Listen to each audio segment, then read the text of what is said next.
Hey guys, I wish I could sit down with y'all face to face today, in person, right here in this office area here at Crosspoint to just chat with you for a couple of minutes.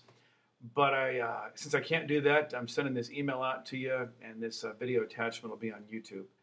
Hey, just a couple things, really. Mainly one thing right now. We are wrapping up this season of the meetings we've been having over at our potential new campus site. And we've worked hard. A lot of people have put a ton of time and energy into everything that goes on there. The last one is this Sunday. And what I'm asking from you guys right now is that you would devote some specific time every day to just praying for the people who have heard this presentation, to the people who are part of our church who maybe haven't heard it yet, but just whose hearts need to be moved on this. Because at the end of the day, the slickness of our presentation, the power of our brochure or video or media is not going to be what does it. It'll be what God does in their hearts.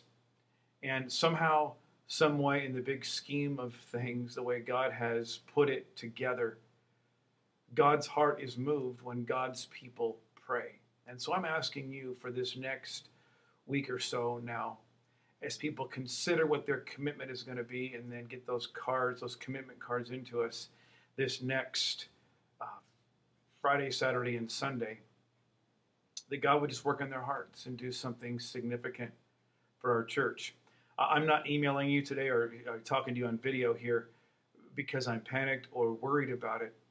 More just being diligent and faithful and recognizing that God is the source of it all, God builds it all, and just want to see him take care of things. You know, this weekend we're taking a look at several different stories in the life of Elisha. And one of them is the story of when a guy, they're building a building and a guy loses his axe head. It flies off the handle and falls into the water, and he's freaked out over it because he borrowed it and he's not quite sure what to do about it. And God steps in there through Elisha, throws a stick in the water, and the axe head floats back up to the surface.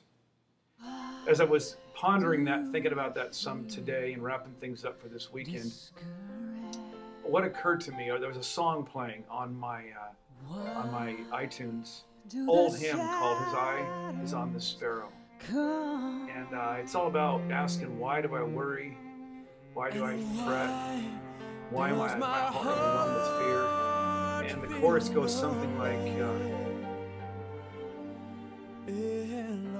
His eye is on the sparrow, and I know he watches me. And it just, man, I'm telling you, it moved my heart at that point to know that in the big scheme of things, with billions of dollars in an economy and big, huge churches and all that God cares about us over here at Crosspoint Church, and he's moving, he's working. So let's go to him expecting that he's listening, expecting that he loves to hear from us, and expecting that he loves to hear from us so that in turn he can sovereignly guide and respond to our prayers.